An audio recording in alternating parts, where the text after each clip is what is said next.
Just days after farewelling her beloved husband, Prince Philip, Queen Elizabeth is facing her first birthday without him. It's cast a shadow over what should be a joyous occasion to celebrate a remarkable 95 years.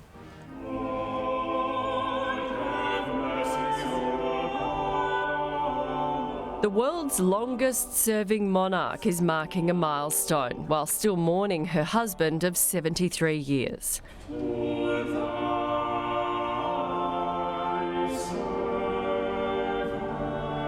Saturday's heartbreaking goodbye was a bitter blow in an already rough year, with COVID creating complications. It's a bit like a plague, isn't it? Because it's not only here that we've got the virus, but it's everywhere. And a royal rift raging through the headlines. There's a lot of hurt that's happened. But the Queen's held the firm together, remaining committed to her family and her people. We should take comfort that while we may have more still to endure, better days will return. Present, purposeful and relevant. I'm very glad to have been able to join you today. As she looks to her next chapter.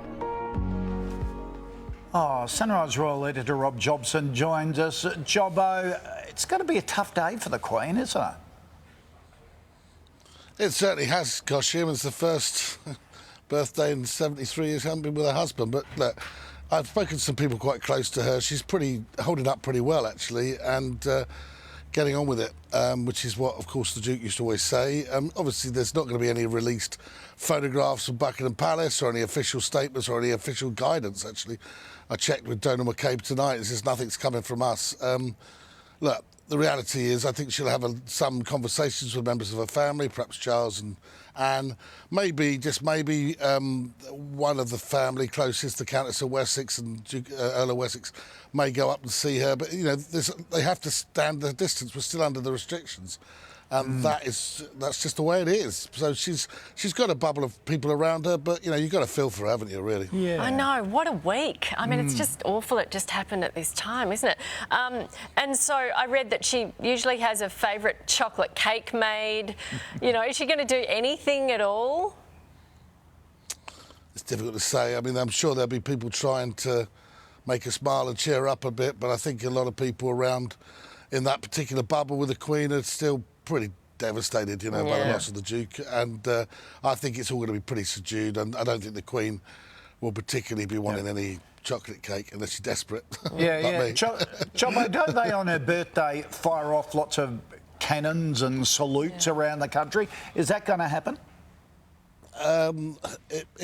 It's not been decided. It's not been announced yet, and I think it probably will happen. Actually, okay. Because that's the military exercise, and she's the head of the armed forces.